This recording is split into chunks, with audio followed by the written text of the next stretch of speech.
Buenos días con todos los presentes. En esta ocasión asistimos al evento Gestión Sanitaria para la Prevención, Control y Vigilancia de Enfermedades de los Recursos Hidrobiológicos. Y quien les habla, la médico veterinario Muriel Gómez Sánchez, subdirectora de la Subdirección de Sanidad Acuícola. Como parte de esta gestión sanitaria, nosotros queríamos dar a conocer el día de hoy el impacto que tienen las investigaciones en el fortalecimiento de esta gestión. Sin embargo, no puedo comenzar esta ponencia sin antes recalcar la importancia de la sanidad en la acuicultura, ¿no? Sabemos que la acuicultura actualmente representa más de 50.000 puestos de trabajo, ¿ya? Los cuales están relacionados no solamente a acuicultura, sino también a pesca a través de toda la cadena productiva, ¿no? Asimismo, la acuicultura representa alrededor de 3.000 millones de personas, para más de 3.000 millones de personas, el 20% de su consumo per cápita de proteínas. Eso significa que es muy importante para la seguridad alimentaria. Sin embargo, la acuicultura puede verse afectada por diferentes factores. Uno de los factores, y para nosotros muy importante, es la sanidad. Son las enfermedades que pueden afectar el desarrollo de la acuicultura. Y bueno, aquí les he presentado 3 ejemplos de estos problemas sanitarios que sabemos que actualmente causan pérdidas alrededor de los millones de dólares por estos problemas sanitarios. Por ejemplo, uno de ellos es el virus de la tilapia lacustre, o TILF. Ya sabemos que esta enfermedad inició como una mortalidad específica en Egipto, ¿no? Conocida como mortalidad de verano, y bueno, a ellos les costó alrededor de 100 millones de dólares, ¿no? Y es una enfermedad que aún sigue causando estragos. Es una enfermedad emergente, aún no ha sido listada por la OIE, está en proceso, pero es una enfermedad de la cual cuando comenzó no se conocía mucha información. ¿Ya? Por lo cual es muy importante las investigaciones en este tipo de enfermedades, ¿no? En nuestro caso, esta es una enfermedad que se encuentra presente en nuestro país, está actualmente en 2 departamentos, y por ejemplo, solamente en Piura causó alrededor del 40% de mortalidad acumulada en un mes, ¿no? En diciembre, que fue previo a la confirmación de la enfermedad.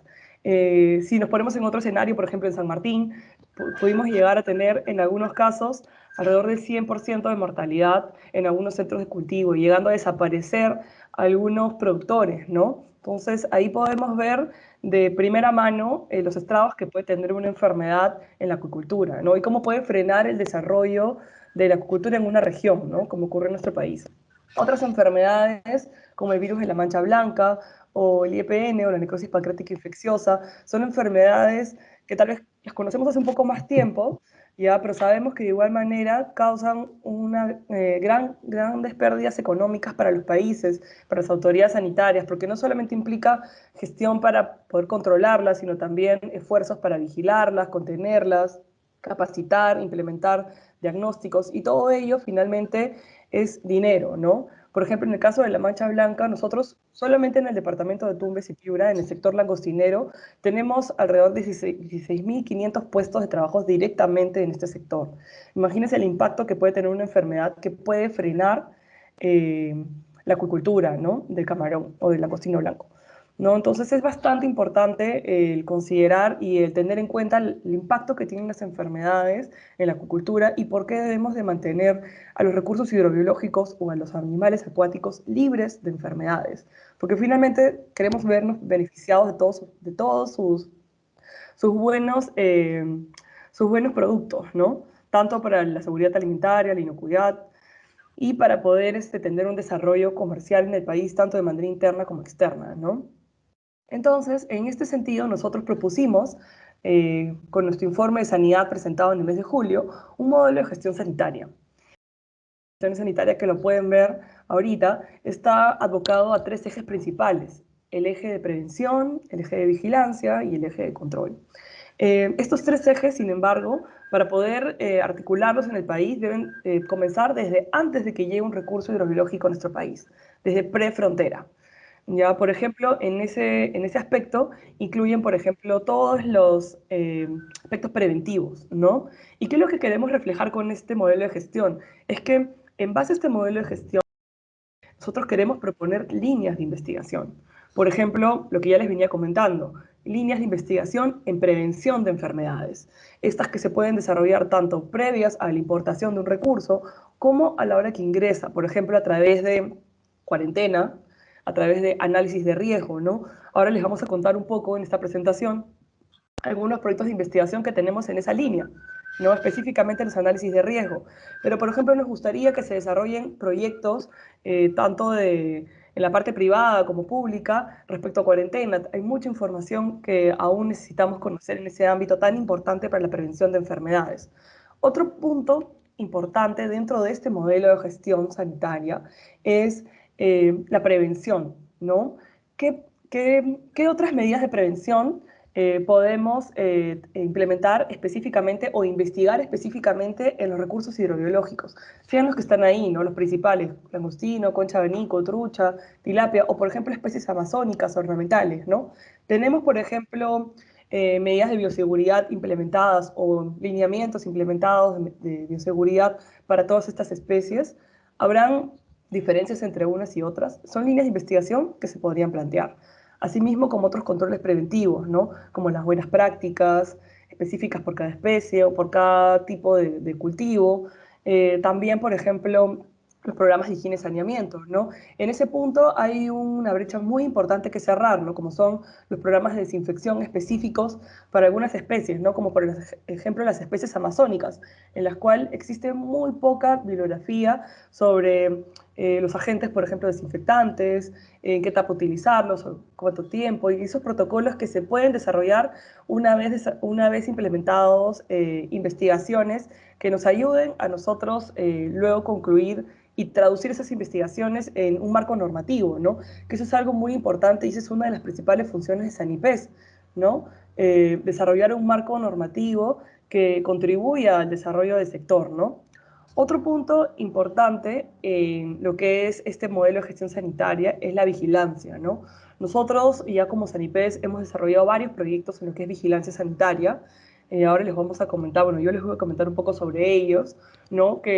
Y básicamente estos proyectos de vigilancia han sentado las bases para poder conocer cuál es el estatus sanitario del país, ¿no? Y luego poder desarrollar nuestro plan de vigilancia oficial y continuar con, con el desarrollo de este, ¿no? Para conocer las prevalencias, poder luego ejecutar el siguiente eje, que vendría a ser el eje de control, ¿no?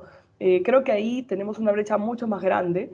No hay muchos proyectos de control de enfermedades en nuestro país y creo que ahí tenemos un campo bastante abierto para desarrollar, no solamente nosotros desde la autoridad sanitaria, sino también ustedes desde el punto de empresas privadas, otras instituciones públicas que nos acompañan el día de hoy, las universidades que cumplen un rol muy importante en lo que es investigación. Entonces, todas estas líneas que yo les he comentado ahora van a servir y van a apuntar a dos objetivos muy importantes, ¿no? Asegurar el estatus sanitario del país y también el desarrollo sostenible de la acuicultura, que es lo que buscamos todos como actores de esta cadena, ¿no? Entonces, a continuación yo voy a presentarles los proyectos en las líneas de investigación que la Subdirección de Sanidad Acuícola ha venido ejecutando y luego los próximos a ejecutar. Antes de continuar con los proyectos, es muy importante recalcar las fuentes de financiamiento. Sé que esto a veces es una limitante para algunos investigadores, y sí, es muy cierto. A veces es un poco difícil acceder a fuentes de financiamiento para poder desarrollar investigación. Nosotros desde Sanipes hemos podido acceder a estas tres fuentes, no son las únicas, pero son las principales. Una de ellas es, bueno, los proyectos Innovate, que también son parte del Ministerio de la Producción. Estos fueron los primeros proyectos que desarrollamos, eran proyectos PIAP. Luego tenemos la fuente de investigación, la fuente de financiamiento, como lo es los recursos a partir de los derechos de pesca, ya en los cuales también concursamos junto con otras instituciones del Estado. Y recientemente el Programa Nacional de Innovación en Pesca y Acuicultura, PENIPA, el cual nos ha abierto también una ventana a proyectos en el rubro de gobernanza, que luego mi compañera Vanessa les va a explicar. Y bueno, gracias a esta fuente de financiamiento nosotros hemos podido desarrollar estas líneas de investigación que ahora les vamos a exponer, ¿no? Sin embargo, existen otras fuentes, como por ejemplo pueden ser externas, como los proyectos APEC, los proyectos que a veces las organizaciones internacionales como la OMS incentivan y otras organizaciones no gubernamentales, ¿no? La primera línea de investigación en la cual nos hemos desarrollado, como les comenté inicialmente, es la línea de vigilancia. ¿Por qué? Porque nosotros queríamos conocer cuál era el estatus sanitario del país y para luego poder no solamente plantear las disposiciones que se iban a hacer en atención a ellas, ¿no? Como lo que es la vigilancia específica o el control, sino también, por ejemplo, para ver cuáles eran nuestras debilidades y fortalezas en relación a ellas, ¿no? Estos primeros proyectos fueron financiados por Innovate Perú. Eh, Fueron dos convenios a partir del año 2014-2015. El primer proyecto estaba relacionado a lo que era la vigilancia sanitaria y para la prevención y control de enfermedades procedentes del langostino blanco. Ambos fueron en el sector langostinero. Y bueno, este proyecto tuvo como primer objetivo era obtener las prevalencias, ¿no? De las enfermedades de notificación obligatoria de la OIE.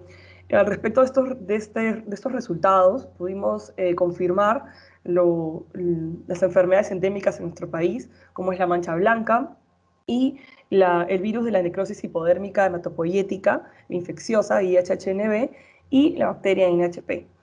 ¿No? Estas enfermedades ya se tenían cierta información previa, sin embargo, con un modelo específico de vigilancia se pudo confirmar eh, estas enfermedades como endémicas.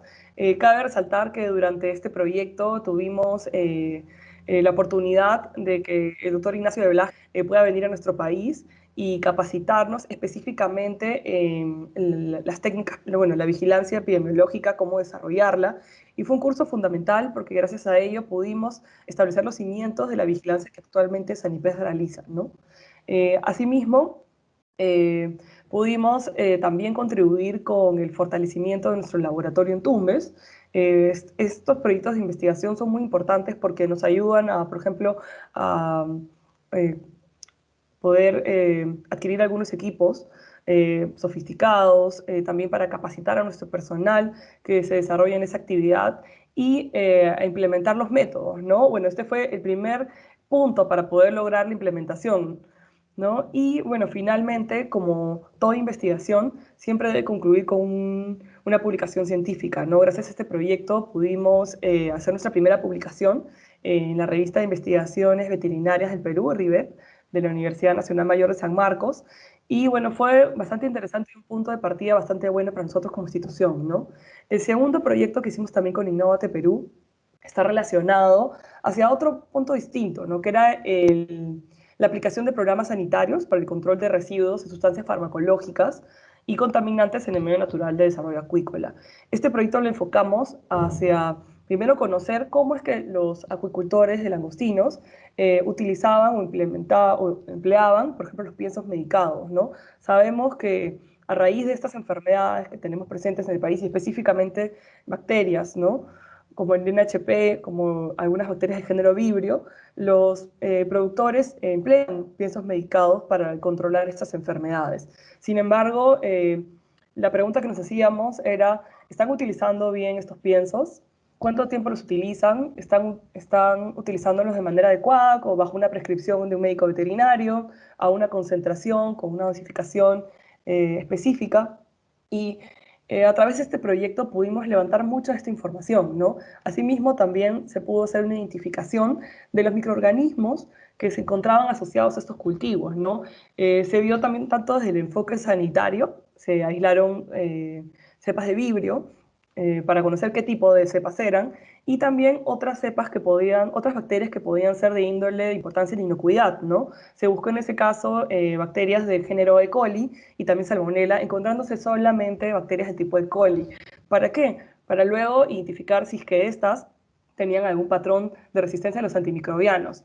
Y sí encontramos información muy interesante que nos da un indicio de que ya existe una resistencia antimicrobiana en estos aislados, ¿no? ¿Qué hicimos con esa información?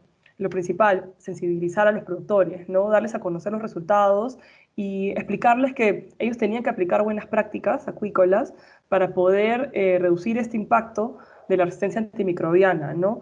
Y también la aplicación de descansos entre cada una de las campañas para poder reducir el efecto que tienen los antimicrobianos de forma residual en los estanques, ¿no? Sabemos que muchas veces por la celeridad que tiene este sistema de producción, no hay un descanso apropiado entre cada una de las campañas, lo cual generaba de que quede mucho residuo de antibiótico una vez que se utilizaba, y esto generaba que hubiera mucho más presencia de bacterias resistentes, ¿no? Lo cual finalmente es perjudicial porque el productor sigue utilizando los piensos para atacar una enfermedad que finalmente no lo va a poder hacer porque ya tiene una resistencia antibacteriana, ¿no?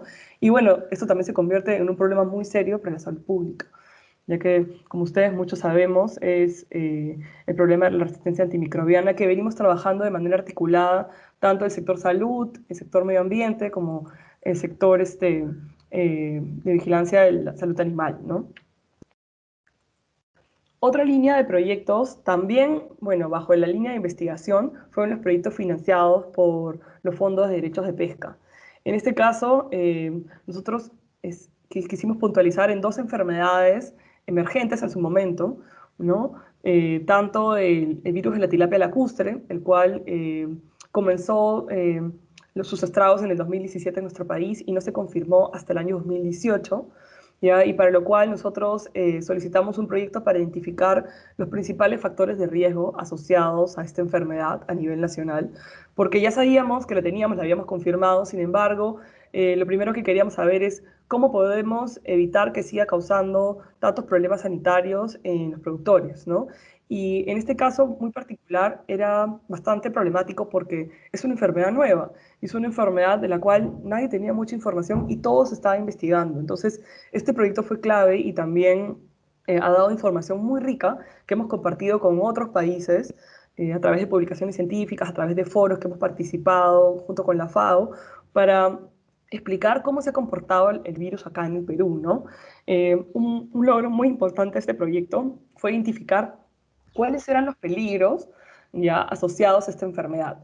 Ustedes se imaginarán cómo lo hicimos, ¿no? Tuvimos que hacer muchísimos talleres, tanto en San Martín, en Piura, específicamente en Lima también los hicimos, para conocer y hablar con los mismos productores y visitarlos también y poder identificar cuáles eran estos peligros por los cuales se diseminaba tan rápido la enfermedad, ¿no? Y luego poder proponer medidas para poder evitar esa propagación, ¿no? Por ejemplo, un punto muy importante fue identificar que los productores no aplicaban buenas prácticas acuícolas o no tenían medidas de bioseguridad básicas, ¿no? Como por ejemplo podía haber sido una puerta en el ingreso de sus establecimientos para evitar que cualquier persona que no fuera parte de su plantel ingrese, ¿ya?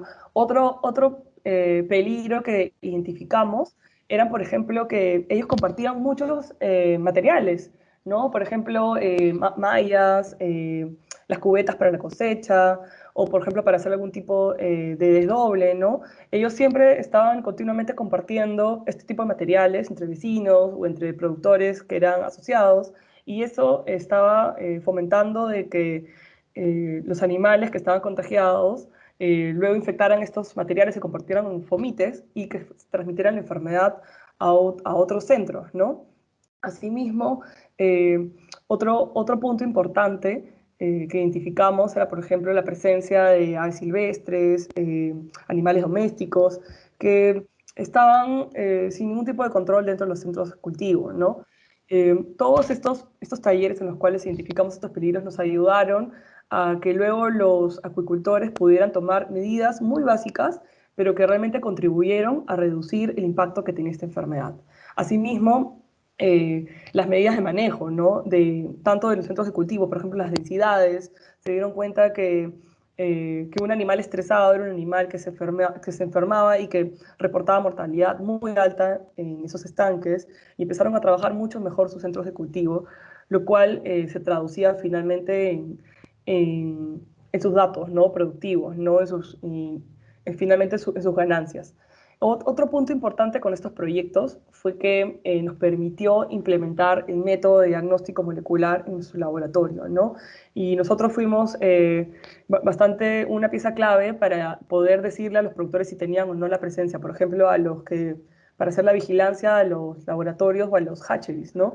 Que comercializan esta semilla. Nosotros le hacemos una vigilancia semestral para poder conocer su condición sanitaria, ¿ya? Eso no exime de que también otros laboratorios privados y públicos, como por ejemplo las universidades, también hayan recibido un fortalecimiento de capacidades en el marco de este proyecto. Por ejemplo, tuvimos la visita del doctor Winsur Achepon.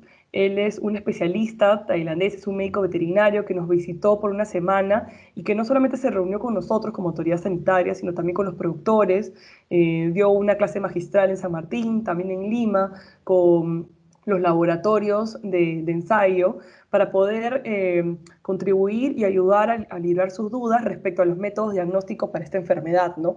Como ustedes ya se imaginan, al ser una enfermedad nueva, no había mucha información disponible para, por ejemplo, estandarizar el método o conocer, o que los investigadores de acá de Perú pudieran eh, intercambiar información o buscar información en las diferentes bases de datos respecto a los métodos diagnósticos, ¿no? En la visita del doctor Wing fue muy clave para poder contribuir con toda la cadena acuícola y también para poder contar sus experiencias de Tailandia, ¿no? Y también de otros países asiáticos, los cuales él había podido visitar y él había podido observar casos muy similares a los que veíamos acá en Perú, ¿no? Y darle un poco ese feedback a los productores, ¿no?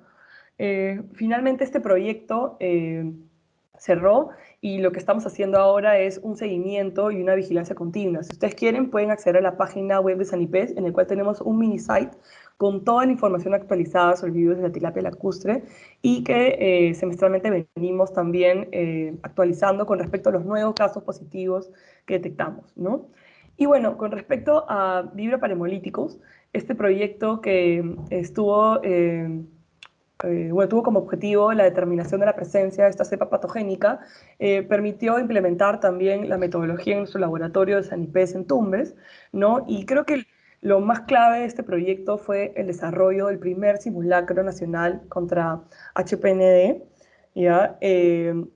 Este, este simulacro nos permitió, no solamente a Sanipé, sino a toda la cadena productiva, conocer las fortalezas y debilidades que hay o que debe tener el sistema en sí cuando hay que tener un brote, ¿no? Ahora sabemos de que un simulacro, en realidad, estos simulacros debemos repetirlos no solamente para esta enfermedad, sino para todas las enfermedades, ¿ya? Porque debemos estar preparados, tanto desde el recurso humano, con capacitación constante. Segundo, el tema de los presupuestos. Sabemos que atender un brote no genera disponer de recursos, ¿ya? Lo cual también nos alertó este simulacro. Y bueno, tercero, tener los medios logísticos, ¿no? Para poder transportarnos, comunicarnos, no solamente entre nosotros, sino también, por ejemplo, con las empresas privadas que intervinieron en este simulacro. Eh, También, por ejemplo, con otras entidades públicas, como por ejemplo los gobiernos regionales, las direcciones regionales de la producción, las Fuerzas Armadas, porque aunque ustedes no se lo crean, muchas veces cuando hay un brote hay que inmovilizar, bueno, siempre hay que movilizar el centro. Las personas no entienden y necesitamos que las Fuerzas Armadas nos apoyen en ese punto. Y lo que es muy importante ahí es que pudimos sensibilizar a los productores y a todos estos actores que involucrados en la importancia de conocer cómo se comporta una enfermedad y qué tan importante es conocer su epidemiología, ¿no? Saber, por ejemplo, con qué herramientas vamos a contar para poder contenerla o cómo puede ser, por ejemplo, los medios de diseminación de una enfermedad, ¿no? Fue un ejercicio de bastante análisis, bastante reflexión y que esperamos que en estos próximos años, nosotros ya para el próximo año hemos planteado la ejecución de simulacros como una manera rutinaria, los cuales vamos a tratar de hacerlo tanto de manera presencial como también de manera, eh, de manera documentaria o de manera en oficina, ¿no? Que también hay dos tipos de simulacros. ¿Ya? Otro punto importante en este proyecto es recalcando siempre el tema de fortalecer las capacidades, ¿no? No solamente desde la institución, sino también desde el sector privado, ya que contamos también con otros expertos como el doctor Luis Fernando Aranguren de la Universidad de Arizona. Él, en este caso, nos apoyó muchísimo en la identificación y en la toma de muestra de enfermedades de camarón, específicamente porque nosotros teníamos ahí una brecha en la cual queríamos cerrar respecto a cómo tomar las muestras para por ejemplo, tanto para el diagnóstico nacional como para, por ejemplo, enviar al extranjero en el caso de una enfermedad nueva o en el caso de enviar a un laboratorio de referencia de la OIE, ¿no? Y bueno, en este caso se pudo capacitar a tanto laboratorios privados, IMARPE, nuestro laboratorio, y también a muchas empresas privadas, ¿no? Y bueno, este proyecto que también venimos ejecutando en el marco de los proyectos de derecho de pesca es el proyecto de determinación de la prevalencia de genotipo de virus de la necrosis pancreática o IPN, que bueno, sabemos que afecta a la trucha arcoíris. Es un proyecto que recién lanzamos el año pasado y que, bueno, es bastante interesante, ya que a pesar de que es una enfermedad que posiblemente tiene muchos años en nuestro país, es una enfermedad que se confirmó recién el año pasado gracias a la notificación de una empresa privada y que en realidad hay mucho que todavía conocer sobre esta enfermedad en nuestro país, ya como por ejemplo confirmar la identificación genotípica del virus, ya que cepas se encuentran dispersas en nuestro país. En este caso nosotros hemos hecho una vigilancia en los departamentos de Ancash, Cusco, Junín, Huancavelica, Lima y Puno, en los cuales a la fecha se han detectado resultados positivos solamente en Cusco, Huancavelica y Puno. Aún estamos en proceso, concluyendo la fase de levantamiento de información en las eclocerías y en algunos centros de engorde. Básicamente se ha guiado esto en eclocerías. Y en realidad acá hay mucho que reconocer las facilidades que nos han dado los administrados eh, para poder acceder a estas muestras. También la, el, las facilidades que han tenido a la hora que nosotros les hemos dado la información respecto a esta enfermedad. Por ejemplo, hemos difundido muchos brochures, banners respecto a cómo identificar los signos clínicos y cómo, por ejemplo, las vías de notificación hacia Sanipes. Nosotros queremos recibir sus notificaciones para poder tomar medidas y conocer también más sobre esta enfermedad. Y algo muy importante también ha sido es la caracterización de los centros de cultivo en base al riesgo, ¿no?